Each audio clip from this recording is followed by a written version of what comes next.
ವೀಕ್ಷಕ ಬಾಂಧವರಿಗೆಲ್ಲ ಶರಣಾರ್ಥಿಗಳು.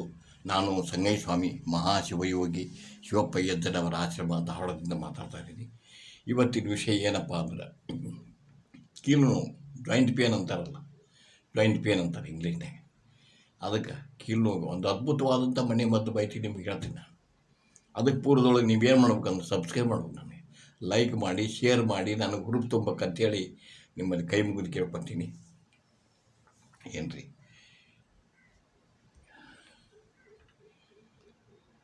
ಅದಕ್ಕೆ ಪೂರ್ವದೊಳಗೆ ನೀವು ಸಬ್ಸ್ಕ್ರೈಬ್ ಮಾಡಿ, ಲೈಕ್ ಮಾಡಿ, ಶೇರ್ ಮಾಡಿ, ನಾನು ಗ್ರೂಪ್ ತುಂಬುತ್ತೀನಿ ಅಂತೇಳಿ ನಿಮ್ಮಲ್ಲಿ ನಂಬಿಕೆ ಇಟ್ಟು ಕೈ ಮುಗಿದು ಕೇಳ್ಕೊತೀನಿ.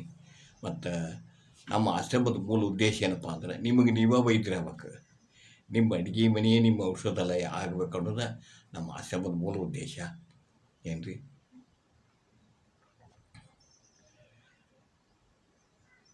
ಏನು ಬೇಕಪ್ಪ ಇದಕ್ಕೆ ಅಂದ್ರೆ ಸರಳ ಹೇಳೋದು, ಗರಿ ಸರಳ.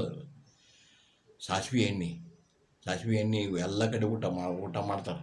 ಉತ್ತರಕ್ಕೆ ಹಿಂದೂಸ್ತಾನದೊಳಗೆ ಸಾಸಿವೆ ಬೆಳಿತಾರೆ, ಸಾಸಿವೆ ಎಣ್ಣೆನ ತೆಗೆದು ಅದನ್ನು ಊಟ ಮಾಡ್ತಾರೆ. ನಾನು ಊಟ ಮಾಡೀನಿ, ಅದಕ್ಕೆ ಹೇಳ್ತೀನಿ ನಿಮಗೆ.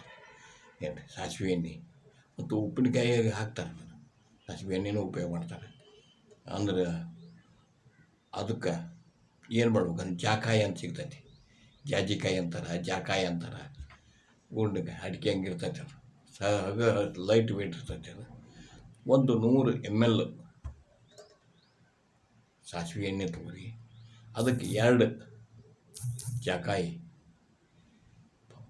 ಜಜ್ಜಿ ಪೌಡರ್ ಮಾಡಿ ನೈಸ್ ಪೌಡರ್ ಮಾಡಿದ್ರು ಅಡ್ಡಿಲ್ಲ, ಪೌಡರ್ ಮಾಡಿ ಅದಕ್ಕೆ ಹಾಕಿ ಕುದಿಸ್ಬೇಕಾದ್ರೆ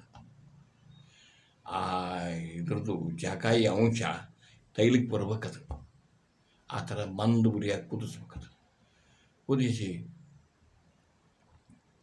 ಅದನ್ನು ತಣ್ಣಗಾಗಿಸಿ, ಏನು ರೀ, ನಿಮಗೆ ಎಲ್ಲಿ ಕೀಲು ನೋವು ಐತೆ ಅಲ್ಲಿ ಅದನ್ನು ಹಚ್ಕೊಂಡು ಭಾಳ ಮಸಾಜ್ ಮಾಡ್ಕೋಬಾರ್ದು. ಸುಮ್ಮನೆ ಹಚ್ಕೊಂಡು ಬಿಸಿಲಿಗೆ ಕುದಿರ್ಬೇಕು. ಎಳೆ ಬಿಸಿಲು ಅಂದರೆ ಬೆಳಗ್ಗೆ 6ರಿಂದ 8 ತನಕ, ಸಾಯಂಕಾಲ 4ರಿಂದ 6 ತನಕ. ಅದು ಸಾಯಂಕಾಲ ಎಳೆ ಬಿಸಿಲು ಇರ್ತೈತಲ್ಲ, ಆ ಬಿಸಿಲು ಕಾಸಿಕೊಂಡ್ರೆ ನಿಮಗೆ ಎಲ್ಲೆಲ್ಲಿ ಕೀಲು ನೋವು, ಇಲ್ಲಿ ಮೊಣಕೈ ಇರ್ಬೋದು, ಮೊಣಕಾಲು ಇರ್ಬೋದು, ಸೊಂಟ ಇರ್ಬೋದು, ಕಿಡ್ನಿ ಅಂತ ಇಲ್ಲಿ ನಡ ಅಲ್ಲಿರ್ಬೋದು, ಪಾದ ಅಂತ ಇರ್ಬೋದು, ಎಲ್ಲಿ ಕೀಲು ನೋವು ಇರ್ತೈತಿ ಎಲ್ಲ ಕೀಲು ನೋವು ಆರಾಮಾಗತ್ತೆ. ಇದನ್ನು ಮಾಡಿ ಇದ್ರ ಉಪಯೋಗ ತೊಗೊಂಡು ನನಗೆ ಕಾಮೆಂಟ್ ಮಾಡಿ ತಿಳಿಸ್ರಿ, ಅಥವಾ ವಾಯ್ಸ್ ಮೆಸೇಜ್ ಕಳಿಸ್ಬೇಕಾಗಿ ತಮ್ಮನ್ನು ಕಳಕಳಿ ಪ್ರಾರ್ಥನೆ ಮಾಡ್ತೀನಿ. ಮತ್ತು ಇದನ್ನು ಮಾಡೋದ್ರಿಂದ ಯಾವ ಥರದ ಅಡ್ಡ ಪರಿಣಾಮ ಇಲ್ಲ, ಅದನ್ನು ದಯವಿಟ್ಟು ತಿಳ್ಕೊಬಾರ್ದು. ಯಾವುದು ಅಡ್ಡ ಪರಿಣಾಮ ಇರುವುದಿಲ್ಲ. ಮಾಡಿ ಇದ್ರ ಉಪಯೋಗ ತೊಗೊಂಡು ನನಗೆ ಕಾಮೆಂಟ್ ಮಾಡಿ ತಿಳಿಸ್ರಿ, ಅಥವಾ ವಾಯ್ಸ್ ಮೆಸೇಜ್ ಕಳಿಸ್ಬೇಕಾಗಿ ತಮ್ಮಲ್ಲಿ ಇನ್ನೊಮ್ಮೆ ಕಳಕಳಿ ಪ್ರಾರ್ಥನೆ ಮಾಡ್ತೀನಿ. ಮತ್ತು ನಮ್ಮ ಆಶ್ರಮದ ಸ್ಲೋಗನ್ ಐತಲ್ಲ, ರೈತನೇ ರಾಜ, ರೈತನೇ ಕುಬೇರ, ರೈತನೇ ಮಹಾರಾಜ. ಇದು ಗಳಿಕೆ ಆಶ್ರಮ ಅಲ್ಲವಯ್ಯ, ಬಳಕೆ ಆಶ್ರಮ.